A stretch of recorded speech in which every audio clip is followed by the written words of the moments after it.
Welcome, everyone, to another deep dive. We are thrilled you could join us today. If you've been looking at your phone recently, checking the news feeds, or just having conversations with neighbors over the past few days, you already know that the world feels like it is spinning incredibly fast right now. It really does. It's early March 2026, and we are looking at a massive, rapidly evolving global event. The United States and Israel are currently engaged in a major escalating war with Iran. And honestly, just trying to process the sheer volume of information flooding the zone right now it's daunting. It is a defining historical pivot. We're witnessing the kind of sudden kinetic reordering of region that just alters global systems overnight. Yeah. And when events move at this velocity, Mm. the biggest challenge isn't finding information. It's figuring out what that information actually means for the broader geopolitical landscape and, of course, the global economy. Right. And that is our exact mission for this deep dive. Our goal today is to cut through the noise of the constant, relentless live updates. We want to synthesize exactly what is happening on the battlefield. We'll dissect the intense political maneuvers taking place in Washington, and we want to map out the massive, truly unprecedented ripple effects this is sending across the entire globe. Because they're unprecedented. Totally. We are pulling our insights today directly from a massive stack of real-time AP News live updates. So we've got the raw data here, and we're going to sift through it together to find the signal in the noise. Okay, let's unpack this. The scale of what we need to cover here really cannot be overstated. We aren't just going to look at the explosions and the tactical maneuvers, although the physical reality of this conflict is staggering on its own. Right. The deeper objective here is to look at the underlying structural changes. We need to understand why this specific sequence of events is fundamentally altering the Middle East, why it's rewriting the rules of modern warfare and sending shockwaves through international markets. The reality of the situation that we are going to explore today is just difficult to fully wrap your head around. I mean, we are talking about entire national navies being wiped out in a matter of days. Literally days. We're looking at a completely decapitated foreign leadership. Global markets are plunging. Commercial aviation is effectively paralyzed across a massive swath of the planet. And perhaps most unprecedented of all, we have a U.S. president who is openly, publicly planning to handpick the next leader of a sovereign Middle Eastern nation. And to really grasp the gravity of all those elements, we have to start by looking at the expanding military theater. The sheer scope of the destruction, particularly what we're seeing in the naval and aerial domains, is where this conflict is currently the most visible.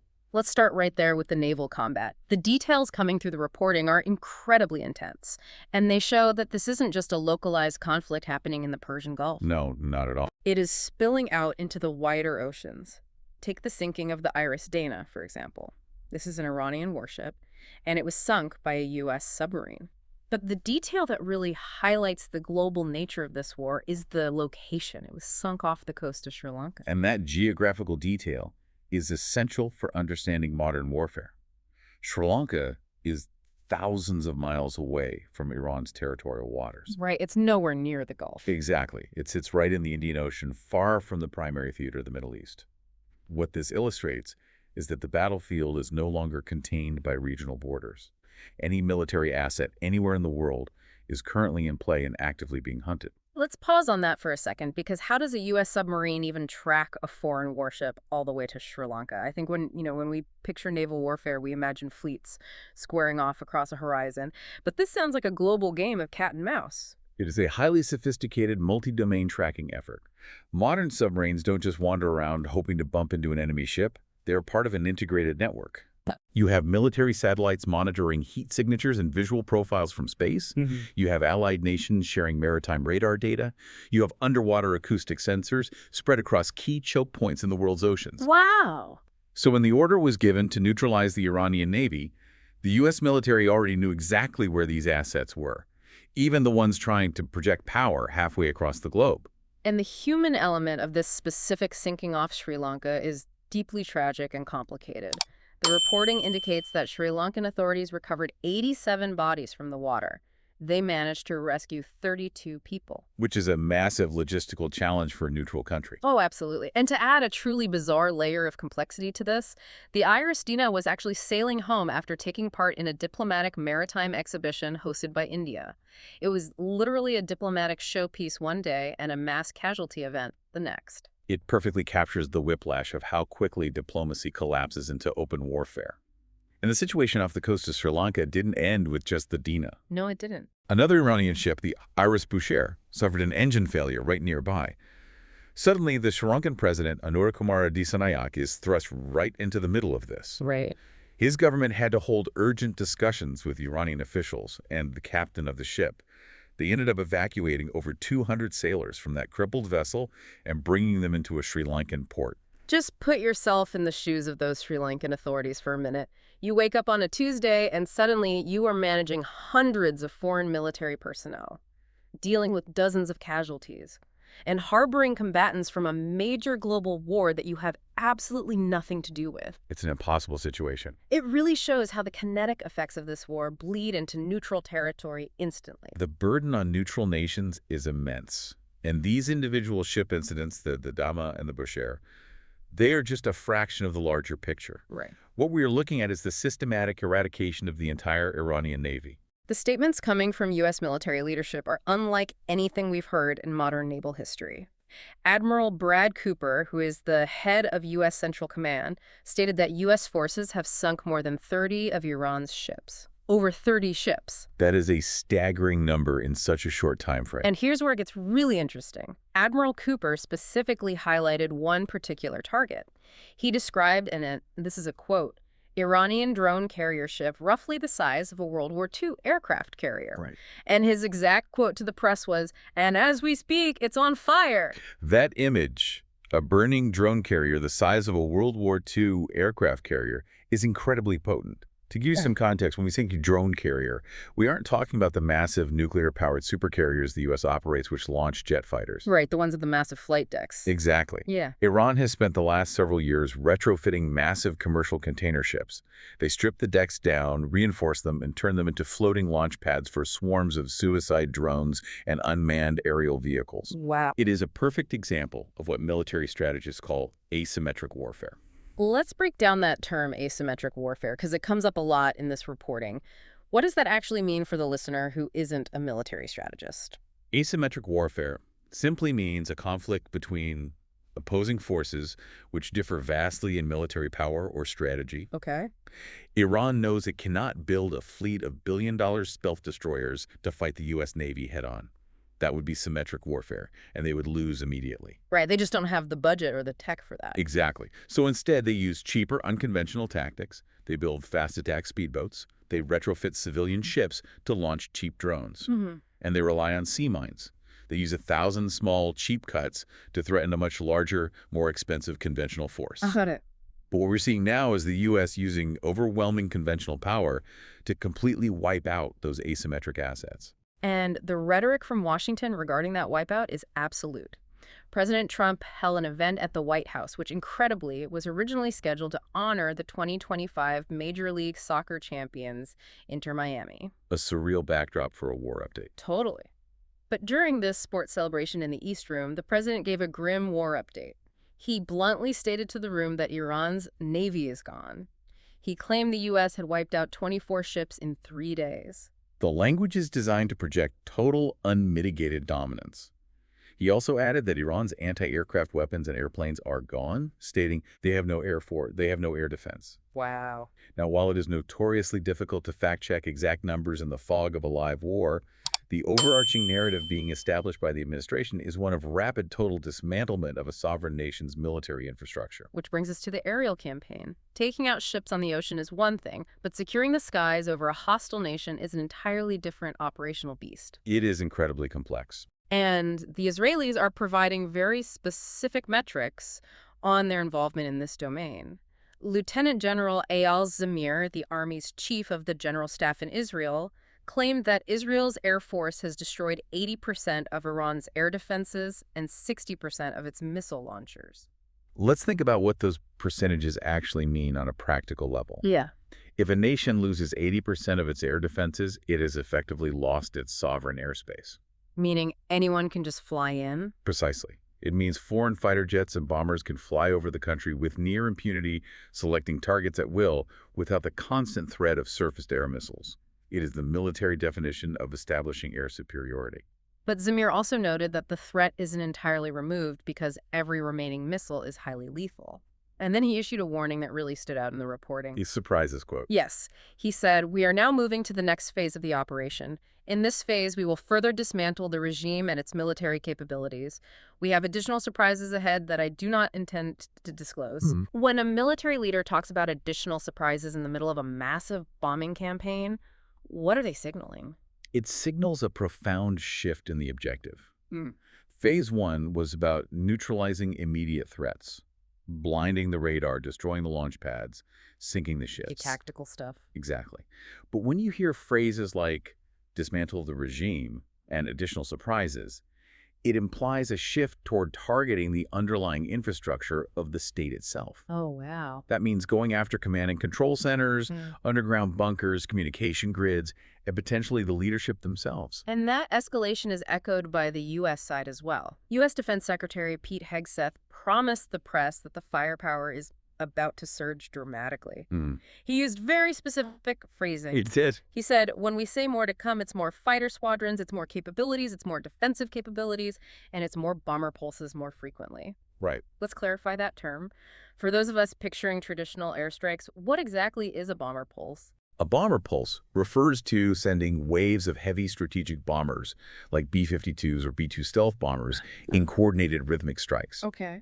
So instead of a single isolated attack, a pulse is a sustained, overwhelming delivery of ordnance designed to saturate a target area. It serves two purposes, really. First, the physical destruction is immense. Naturally. And second, the psychological toll on the enemy is devastating. It creates a tempo of relentless, inescapable pressure. And Hegseth made it clear the U.S. is dictating that tempo. He stated the U.S. weapons stockpiles are full up, and their will is ironclad, adding, "We have only just begun to fight and fight decisively." It's very aggressive posturing. Very. He even suggested the war could go on for as long as 8 weeks. That is a massive timeline. It is. 8 weeks of frequent bomber pulses against a nation that has already lost 80% of its air defenses. I mean, that is a scenario of near-apocalyptic destruction. It is, and that level of military expansion does not happen in a vacuum.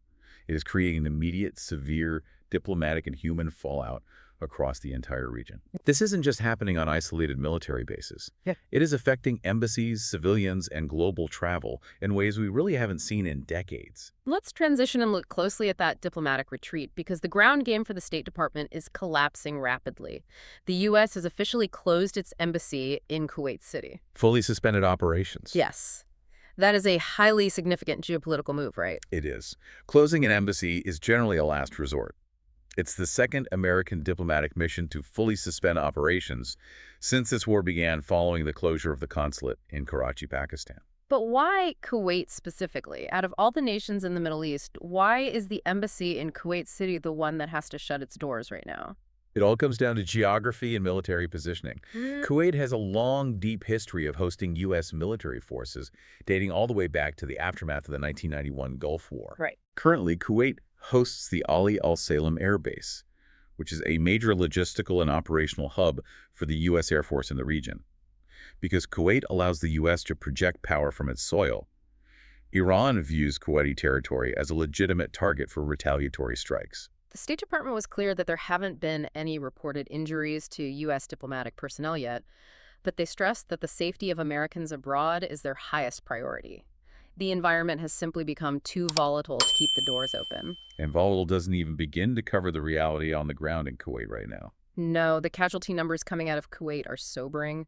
6 U.S. soldiers were killed in a drone strike on a military facility in Kuwait on Sunday. A huge loss. The dignified transfer of their remains is scheduled for Saturday at Dover Air Force Base. An Iowa Congressman Representative Zach Nunn confirmed he is attending, noting 2 of the fallen were from his home state. The dignified transfer at Dover is always a stark reminder of the true cost of these operations.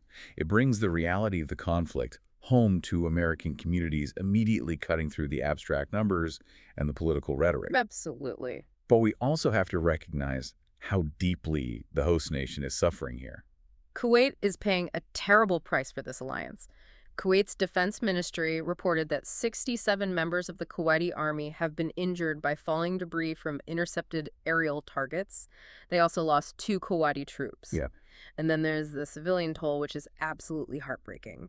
An 11-year-old Kuwaiti girl died, and several of her relatives were severely injured after debris from intercepted aerial targets struck their residential home. It's tragic. Secretary of State Marco Rubio actually called the Kuwaiti foreign minister to express condolences, but it highlights a really grim reality of modern warfare. It does. It highlights the brutal mechanics of missile defense. When we hear about systems like the Patriot missile batteries or the Iron Dome intercepting incoming fire, we tend to picture the threat just vanishing in a puff of smoke in the sky. Like a video game. Exactly, like it just disappears. Yeah. But the reality of physics is much darker.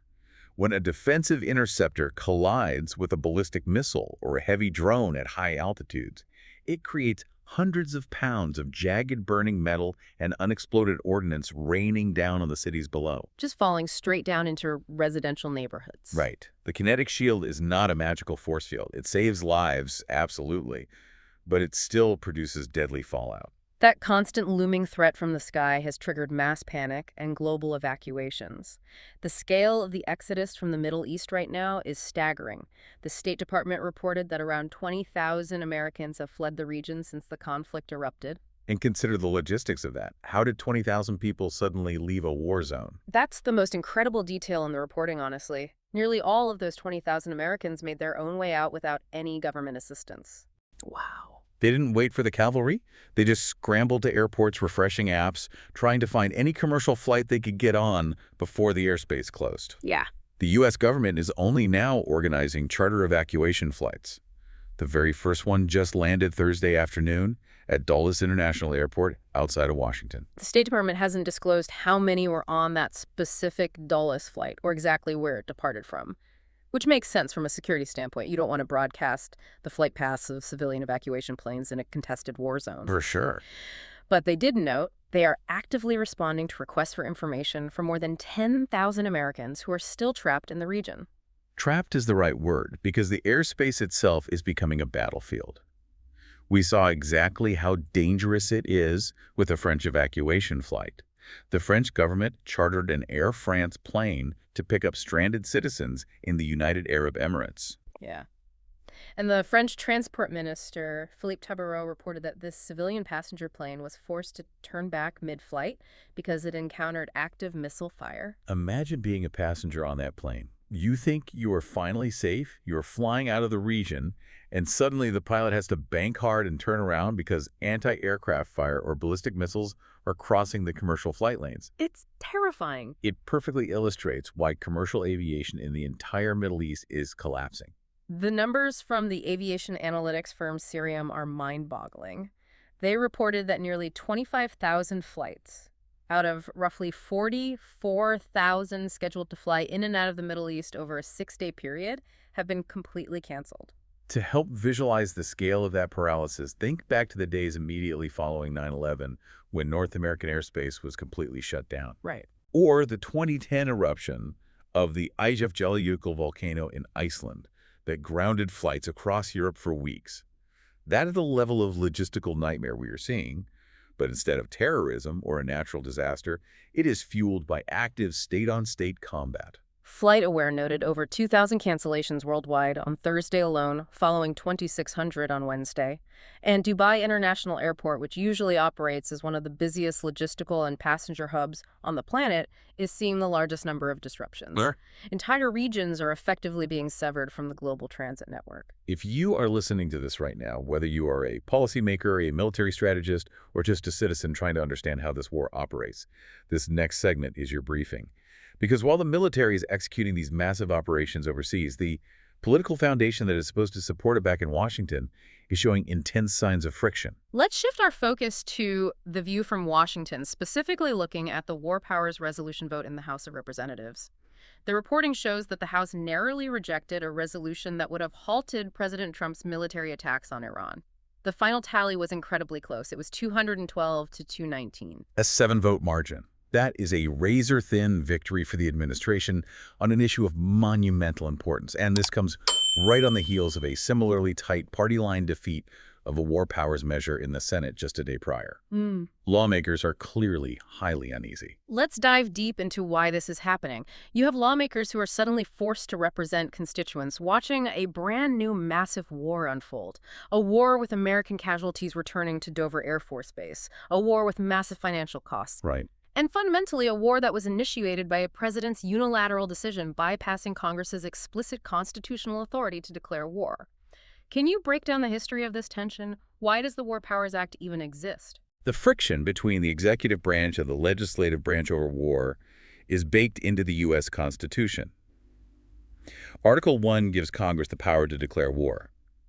But Article 2 makes the president the commander-in-chief of the armed forces. Right, so there's an inherent conflict there. Exactly. And for most of American history, presidents have pushed the boundaries of Article 2 to launch military actions without asking Congress first. But the boiling point was the Vietnam War. Congress felt the presidency had amassed too much unchecked power, leading the nation into a prolonged, disastrous conflict. So they passed the War Powers Resolution in 1973 to pull that power back. Exactly. Well, they attempted to. They passed it over President Nixon's veto. The resolution essentially says that the president can send troops into action abroad only by declaration of war by Congress, statutory authorization, or in case of a national emergency created by attack upon the United States. Crucially, it requires the president to notify Congress within 48 hours of committing armed forces to military action, and forbids armed forces from remaining for more than 60 days without congressional approval. And pretty much every president since Nixon has argued that the War Powers Resolution is unconstitutional, right? They argue it infringes on their authority as commander-in-chief. They do. But it remains the primary mechanism Congress has to try and force a debate or halt a conflict. So when we see a vote of 212 to 219 to halt the attacks on Iran, we are watching the modern incarnation of that exact constitutional struggle. Congress is trying to assert its Article 1 powers against a presidency that is aggressively exercising its Article 2 powers. What's incredibly striking about this specific struggle is the total dissonance in messaging. You have two completely different realities being presented to the American public depending on who is standing at the podium. What's fascinating here is the political rhetoric is just bifurcated. On one hand, you have President Trump at the White House openly, aggressively calling it a war. He is standing in front of MLS soccer players, boasting about wiping out the Iranian Navy, destroying 24 ships in 3 days and claiming their air force is gone. He's projecting total unrestrained military dominance in a massive open conflict. And then on the exact same day, you have the Speaker of the House, Mike Johnson, who is a close ally of the president, speaking right after that narrow 212 to 219 vote. But Johnson drastically downplays the entire situation. He called it a limited operation that is limited in scope and duration. The contrast is jarring. Fair. If you call it a war, you acknowledge the constitutional requirement for congressional approval.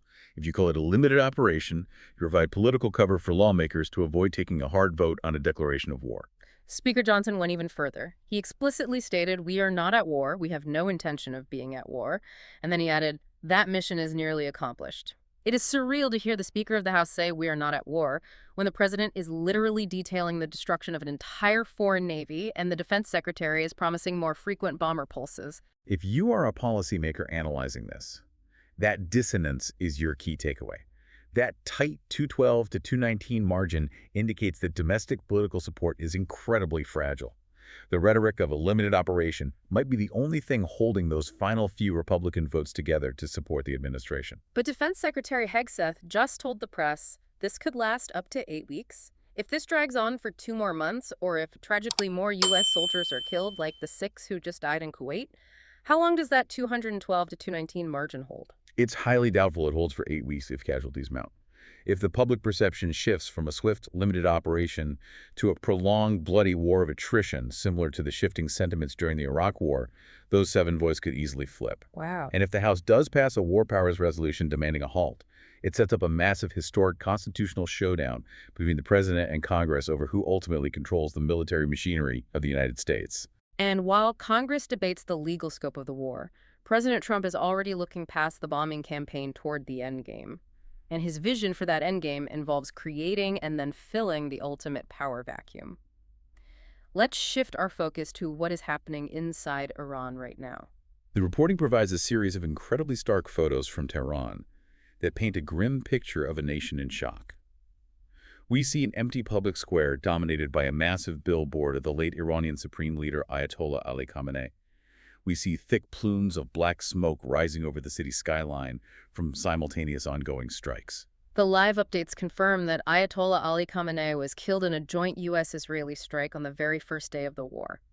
We see images of state TV officially announcing his death, followed by government supporters gathering in the streets in mourning, holding his picture riding motorcycles decorated with his portrait. We need to underscore the historical gravity of this. The leadership of the country has been suddenly and violently removed. Khamenei wasn't just a political figurehead, he was the supreme leader. He had the final say on all matters of state, military, and religion in Iran for decades. He was the glue holding the complex, often fractured theocratic system together. Removing him doesn't just cut off the head of the government, it shatters the entire internal power structure. And into that immense chaotic void, President Trump is expressing a very clear, very controversial desire to directly intervene. In a recent interview with Axios, Trump bluntly stated that he wants to be intimately involved in picking Iran's next leader. To have a sitting U.S. president openly declare his intention to handpick the leader of a sovereign, heavily populated, fiercely nationalistic Middle Eastern country is entirely unprecedented in modern public diplomacy. He wasn't subtle about it either. He even weighed in on the current domestic candidates. Mojtaba Khamenei, the 56-year-old son of the late supreme leader, is widely considered by analysts to be a potential successor to his father. Trump publicly rejected him out of hand, calling him unacceptable and dismissing him as a lightweight. Wow. Trump stated, "We want someone that will bring harmony and peace to Iran." If we connect this to the bigger picture, the precedent Trump is citing to justify this action is what makes the situation so staggering geopolitically.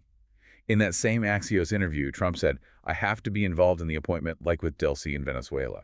Let's unpack that Venezuelan comparison for the listener because it is crucial context.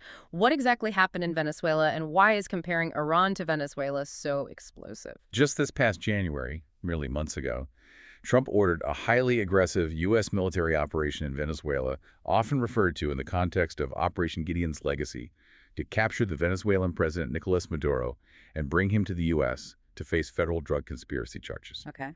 Following that military extraction, which effectively decapitated the Venezuelan government, Delcy Rodriguez was installed as the acting president.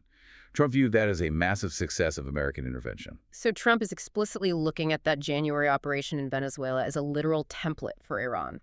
He believes he can use military force to remove the leadership and then simply appoint a successor who is favorable to the U.S. Exactly. But applying the Venezuelan template to Iran is fraught with danger. Venezuela is in the Western Hemisphere dealing with a very different military apparatus and a populace that was already heavily fractured by deep economic collapse. Right. Iran has a massive, complex, theocratic political system, a deeply ingrained intelligence service, and a heavily armed proxy network. Treating the leadership of Iran as an appointment he can manage directly from the Oval Office ignores the deeply rooted nationalist sentiment in Iran that vehemently opposes foreign intervention, regardless of how they feel about their own government. And to facilitate this regime change, he is applying extreme life-or-death pressure to the existing Iranian diplomatic corps. In a recent speech, Trump urged Iranian diplomats around the globe to seek asylum and help us shape a new and better Iran. The offer of asylum is standard intelligence gathering, but it was the ultimatum attached to that offer that represents a complete abandonment of traditional diplomatic norms. He told them, and this is a quote, "So you'll be perfectly safe with total immunity or you'll face absolutely guaranteed death," offering foreign diplomats total immunity if they defect or absolutely guaranteed death if they remain loyal to their current regime.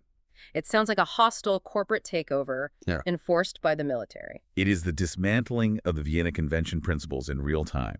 He is communicating that any representative of the Iranian state is considered a legitimate military target unless they actively commit treason against their government. Yeah. It leaves no room for diplomacy. It is total capitulation or annihilation. Which brings us to the most pressing issue for the future. Right. We have a decimated conventional military, a dead supreme leader, a U.S. president trying to pick his successor, and diplomats being threatened with guaranteed death. How does Iran strike back in a scenario like this? We need to look at the retaliation matrix. The Iranian ambassador to Egypt, Mojtaba Khamenei, gave an incredibly revealing interview to reporters in Cairo that outlines their exact mindset and strategy moving forward. What did he say? When asked why Iran is expanding the conflict by targeting U.S. bases, commercial tankers, and civilian infrastructure across the Gulf, he said, "This is a war in all fields. It's a cyber warfare. It's an economic war. It's a political and security war." We are seeing that war in all fields play out aggressively across the region right now. It is not just Kuwait taking fire. Saudi Arabia's Ministry of Defense reported intercepting 3 ballistic missiles fired toward Prince Sultan Air Base, which is a major installation hosting U.S. forces. In Bahrain, air raid sirens were sounding across the entire country, urging residents to seek immediate shelter. And the reporting noted that an Iranian missile actually bypassed defenses and hit a state-run oil refinery in Bahrain. That strike on the Bahrain oil refinery is the absolute key to understanding Iran's future strategy. Yeah. Because their conventional military, their navy, their air defenses, is severely degraded by U.S. and Israeli strikes, they cannot win a traditional battlefield war. Right, we discussed that. Therefore, they will rely entirely on asymmetric and economic warfare. They are targeting the absolute lifeblood of the Gulf states, oil infrastructure. Let's address the listener directly here. If you are listening to this and you live in Ohio or London or Sydney, you might be thinking, this is a terrible tragedy in the Middle East, but how does an oil refinery in Bahrain affect me? How does this impact the average person's daily life? This raises an important question. The impact is immediate, severe, and economic. The global economy runs on the energy that flows out of the Middle East, specifically through the Strait of Hormuz. Okay. The strait is a narrow choke point between the Persian Gulf and the Gulf of Oman. Roughly 20 to 30% of the world's total oil consumption passes through that strait every single day, along with a massive amount of liquefied natural gas. So when Iran fires missiles at refineries and threatens shipping lanes, they are essentially putting a stranglehold on the global energy supply. Precisely. And global markets react violently to that instability. The reporting notes that the Dow Jones immediately dropped over 1,000 points. Wow. Oil prices have violently spiked to their highest level since the summer of 2024. The economic pain of this war isn't contained to the Persian Gulf.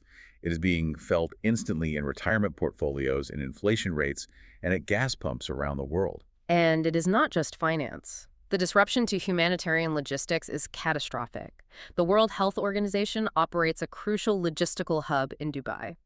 Because of the airspace closures, the missile threats, and the general insecurity, the WHO has had to put operations temporarily on hold. Think about the cascading effect of that one hub shutting down. It's massive. Dr. Hernan Balki, the WHO's Eastern Mediterranean chief, said they currently have $18 million worth of critical medical supplies just sitting stuck on the tarmac. 18 million. Yeah.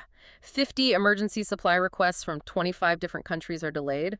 This includes $6 million in life-saving medicines destined for Gaza and $1.6 million in polio laboratory supplies. A war in Iran is stopping polio vaccines from reaching children thousands of miles away. That is the grim genius of the Iranian strategy.